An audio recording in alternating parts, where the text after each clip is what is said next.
Mesdames et messieurs, votre fidélité à DIRTV HD Pointe-Noire nous rassure. Voici la vitrine de votre journal rétro de la semaine, dominé par les préparatifs de la rentrée scolaire à l'école moderne Divine et Kilian de Chimbamba, inauguration du site FASUS de Yanga dans la sous-préfecture de Madingo-Kai. Bienvenue à tous.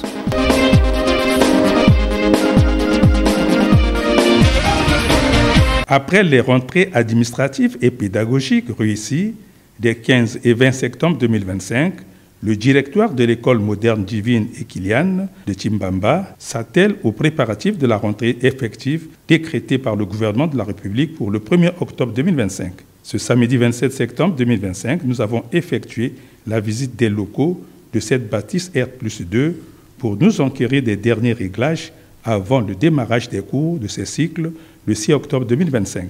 La salle informatique où nous découvrons les élèves des cycles confondus qui s'exercent à l'outil informatique. On nous a appris à créer des dossiers, des icônes. Nous avons travaillé sur Microsoft Word. Nous avons aussi appris à faire des images. Les places sont limitées.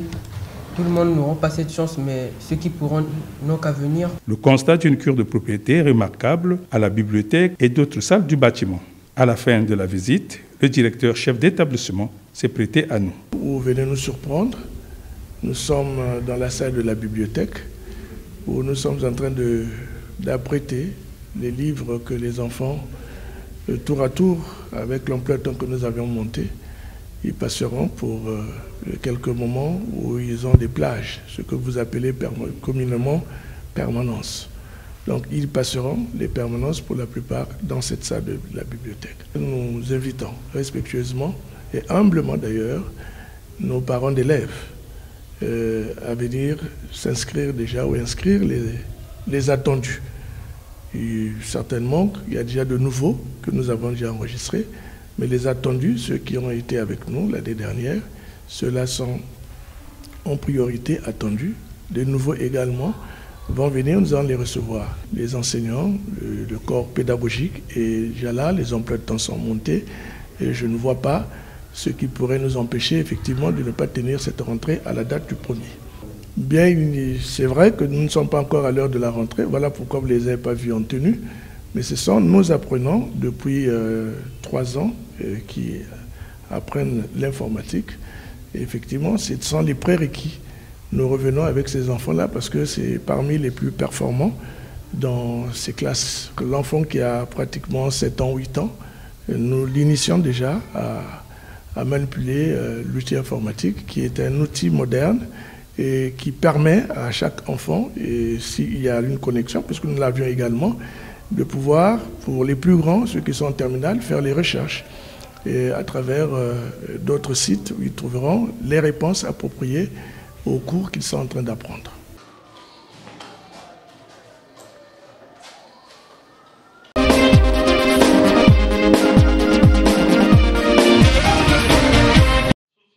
Sous le patronat du secrétaire général de la préfecture de Pointe-Noire, Sylvestre Lempois, qu'a été lancé officiellement ce vendredi 26 septembre 2025 le projet Betotunga Bumosi, construisant l'égalité à Pointe-Noire. Un projet innovant financé par l'Union européenne qu'accompagne la Fondation AVC et ses partenaires sociaux de 2020 à 2024. Sept intervenants se sont succédés pour traduire dans les faits la problématique de l'égalité du genre pour la vulgarisation de la loi Mouebara dans les 4 départements du Congo. Une problématique soutenue par les organismes internationaux, le gouvernement de la République au profit des associations sélectionnées de la société civile. Devant l'auditoire, Nadine Yambi a présenté les axes du projet. Betotunga Bumosi, construisons l'égalité, s'inscrit pleinement dans les engagements nationaux et internationaux du Congo, contribuant directement aux objectifs de développement durable ODD 5, ODD 16 et ODD 17.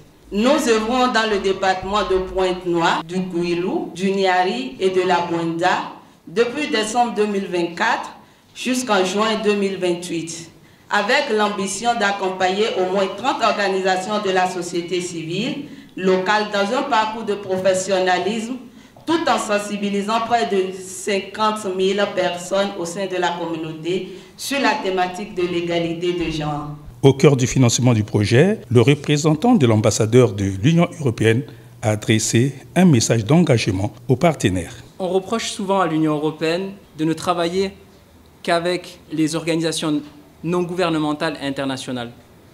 Notre objectif, à travers la requête qui a été faite aux soumissionnaires, c'était un ruissellement des financements de l'Union européenne et de pouvoir également donner la chance à toutes les associations de pouvoir bénéficier en cascade des financements de l'Union européenne. Et c'est un élément auquel on attribue de plus en plus d'importance dans l'ensemble des appels à propositions que nous faisons ici même au Congo sur l'ensemble des secteurs dans lesquels nous travaillons.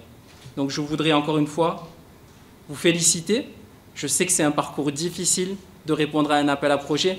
Et si aujourd'hui vous êtes lauréat de cet appel à proposition, je sais que ça n'a pas été facile et je voudrais vraiment saluer le travail que vous avez fait et vous dire également que nous sommes à vos côtés sur l'implémentation des projets. Lançant officiellement le projet, au nom du préfet du département de Pointe-Noire, Sylvestre Lempois s'est ainsi exprimé. Mais avant de lancer officiellement le projet au nom de monsieur le préfet du département de Pointe-Noire, j'ai un vœu. Le vœu, c'est celui de voir le projet Beto-Tonga-Bomonsi être exécuté dans l'ensemble des 15 départements du Congo. Et j'en veux pour cause parce que les femmes qui sont battues, les femmes qui sont méprisées, les femmes qui sont sous-estimées ne vivent pas seulement dans les 4 départements qui constituent les points d'ancrage de la mise en œuvre du projet, mais dans l'ensemble des départements que compte notre pays, 15 au total. Et quand j'ai formulé ce vœu, Madame la coordonnatrice, au nom de Monsieur le préfet du département de Pointe-Noire, je lance officiellement ce jour le projet Beto-Tonga-Bomonsi, construisons l'égalité ensemble. Je vous remercie.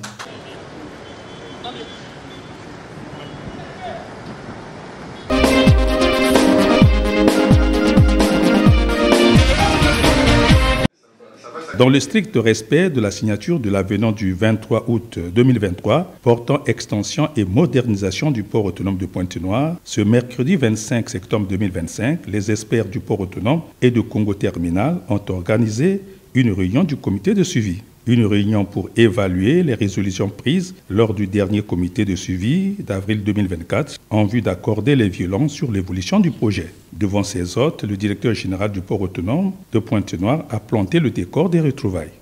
Il s'agit pour nous aujourd'hui de voir comment est-ce que ce que nous avons consigné dans l'avenant, ce que nous avons arrêté lors de notre dernier comité de suivi, comment est-ce que les choses ont évolué et certainement dans ce type de projet, il y a certainement des actions correctives qu'il faut prendre et donc le cadre est bien désigné ici, aujourd'hui, pour que nous puissions prendre toutes les décisions relevant des propositions des uns ou des autres. Au nom de Congo Terminal, le directeur des ports et terminaux, Olivier de Noreille, a fait une projection sur l'avenir du projet. Pour se tourner vers l'avenir, nous avons devant nous un chantier très important qui a démarré, comme vous avez pu le constater, comme vous le voyez de votre fenêtre tous les jours. Ce chantier, c'est un gros chantier avec beaucoup d'intervenants. C'est un chantier qui va durer à peu près 3 ans. On a prévu, et c'est ce que nous avons convenu dans nos accords, de démarrer les activités en fin février 2027. Et c'est sur cette date, cet objectif, que toutes les parties prenantes, et Dieu sait s'il y en a, travaillent d'arrache-pied pour tenir ces engagements.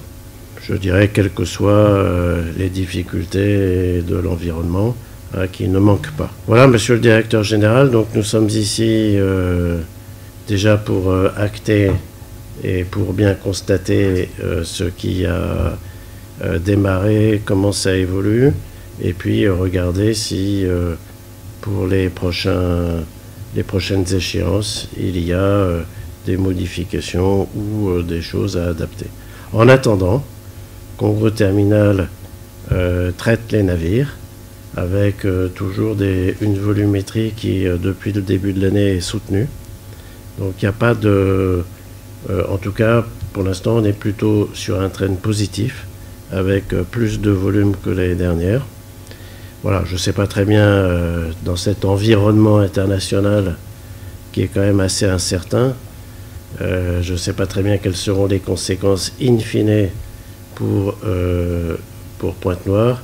Mais moi, ce que je vois, monsieur le directeur général, c'est que Pointe-Noire dépense de l'énergie, il y a bien raison pour rester à ce port en eau profonde de référence. Mise en concession par la vision des autorités congolaises en 2008, le port autonome de Pointe-Noire et son partenaire Congo Terminal doivent fusionner leurs efforts pour rendre plus concurrentiel ce port en eau profonde, porte-océan d'Afrique centrale.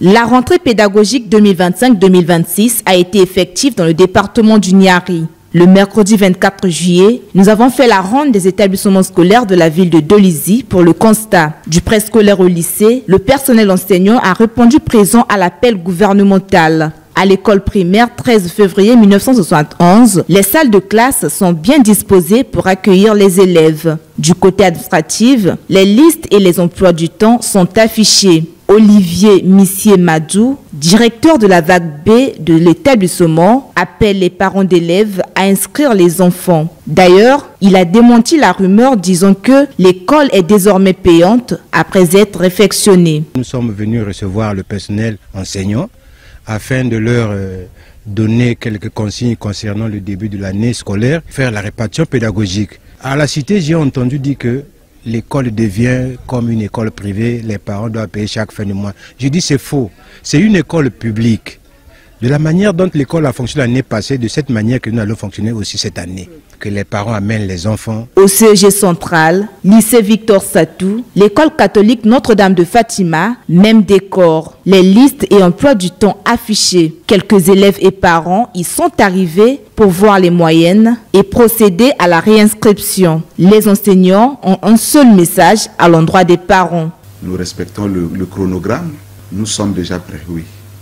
Parce que les listes sont prêtes, sont en train d'être affichées par l'équipe que j'ai dépêchée sur place. Nous sommes prêts à recevoir les enfants. Les parents doivent se préparer en conséquence. On va commencer avec les cours dès le premier jour, dès le mercredi là. La rentrée scolaire 2025-2026 est prévue pour le mercredi 1er octobre 2025 sur toute l'étendue du territoire national.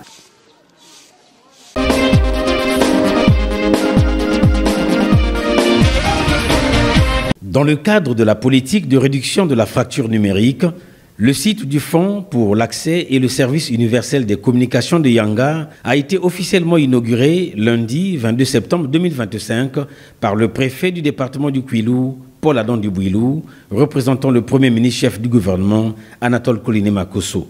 Dans cette même optique, 203 localités, pour la plupart enclavées, sont désormais connectées pour 375 000 citoyens. Après le mot de bienvenue du sous-préfet de Madingokai, c'est le directeur général de l'ARPCE, par ailleurs secrétaire du FASUS, qui a pris la parole, appelant ainsi les populations à faire bon usage de ces installations. Chère population de Yanga, l'infrastructure ici représente bien plus qu'un simple équipement technique. Elle incarne l'engagement de son Excellence, Monsieur le Président de la République, chef de l'État, incarné par l'action gouvernementale pour un Congo où chaque citoyen qui vit à Brazzaville, à Pointe-Noire ou dans les plus petites communautés ou villages du Kwilu dispose des mêmes opportunités numériques. Nous comptons sur vous, habitants de Yanga, pour être les gardiens vigilants de cette installation. Votre appropriation à ces outils numériques déterminera l'ampleur de la transformation à venir ici. Luc Missimbazi, président du comité du fonds. Dès aujourd'hui, les habitants pourront téléphoner, échanger, apprendre et entreprendre avec plus de facilité et particulièrement en utilisant les paiements mobiles. Et nous allons plus loin. Le FASUS, sous l'impulsion du gouvernement, veillera à ce que dans les prochains jours, la qualité de communication soit encore améliorée pour que Yanga bénéficie d'un service durable et performant. Et à cela, ajouter la maintenance et la supervision de tous ces équipements durant toute leur existence. Est intervenu juste après l'inauguration du site FASUS Yanga. La remise des téléphones portables à quelques habitants de la localité a précédé la réaction de l'autorité préfectorale. C'est un sentiment de fierté, mais également de responsabilité. Et comme vous l'avez remarqué, la petite communauté de Yanga est en train de se développer et de se moderniser. Mais à travers l'implantation de cette antenne, c'est tout le département du Kouilou qui en bénéficie, qui en bénéficiera. Parce que comme vous le savez, le Kouilou est en marche pour le développement, n'est-ce pas, qui s'adosse sur le projet de société du président de la République. Autant le boulevard énergétique fait du bien aux populations parce que l'électricité est arrivée un peu partout, autant également le maillage connectique qui est en train de se faire et qui est arrivé jusqu'ici à Yanga prouve que le Congo est en marche. Et comme nous le savons, et vous l'avez dit vous-même, au-delà de cette antenne, c'est véritablement Yanga et le Kouilou qui s'ouvrent au monde. C'est la passerelle entre cette communauté et le monde, parce qu'aujourd'hui, le monde est devenu planétaire. À quelques encablures de ce site inauguré, nous avons rencontré le Premier ministre chef du gouvernement. La satisfaction des populations et de nous autres qui venons de temps en temps dans cette localité, de savoir que désormais nous sommes connectés au reste du monde par une communication beaucoup plus aisée.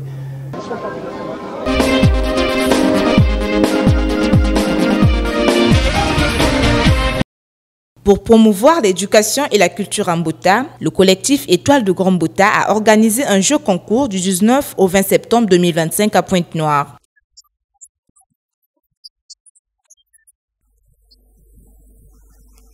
Le dimanche 21 septembre a été consacré à la remise de prix aux lauréats de ce concours. Au total, 122 participants ont concouru, repartis en 3 catégories. La catégorie A, réunissant 58 élèves du primaire, passant au CM2, 46 au collège et 18 du lycée. Chanson Combo, président du collectif. Ce moment est spécial car il nous permet de reconnaître et de récompenser les efforts et les réalisations de nos jeunes talents. Je tiens à remercier tous les participants, les enseignants, les parents et les élèves qui ont travaillé dur pour atteindre les objectifs de ce concours. Votre détermination et votre engagement sont un exemple pour nous tous. Vous avez montré qu'avec du travail acharné et de la passion, nous pouvons atteindre les sommets incroyables. Ce concours n'est pas seulement une compétition, mais aussi un espace d'apprentissage, de partage et de valorisation du travail bien fait.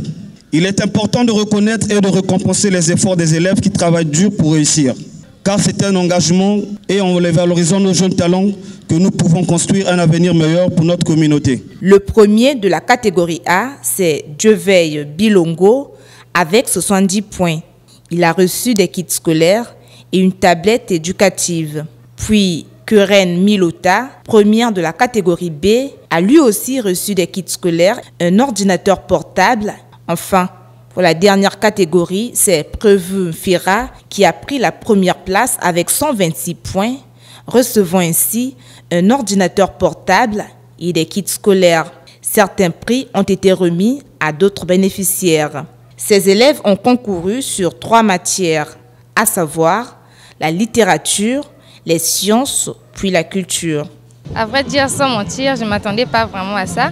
Mais vu mon intelligence, c'était pas vraiment une sacrée surprise. J'ai juste révisé, j'ai cru à mon intelligence. J'ai cru que notre école est la meilleure école du Mbota. J'ai juste beaucoup travaillé et j'ai beaucoup révisé. Depuis qu'on m'avait dit qu'il y a le concours, j'ai commencé à réviser les maths avec le français. Et ce qu'on nous a donné hier, c'est ce que si j'avais révisé. Donc c'est ce que j'ai fait mon intelligence et j'ai réussi aujourd'hui. Quelques directeurs des écoles de Mbota et des partenaires ont été primés au cours de cette cérémonie. Je voudrais remercier les organisateurs pour le travail acharné et leur dévouement qui ont rendu cet événement possible. Je félicite chaleureusement les lauréates et je suis ravie de voir que nos travail et nos efforts ont été récompensés. Enfin, je voudrais dire que cette cérémonie est plus qu'une simple remise de trophées. C'est une célébration de notre excellence et notre mérite. La première édition du jeu L'Étoile du Grand Mbota a vécu. Le rendez-vous est donc pris pour la deuxième édition en 2026. L'élève de l'école CPED.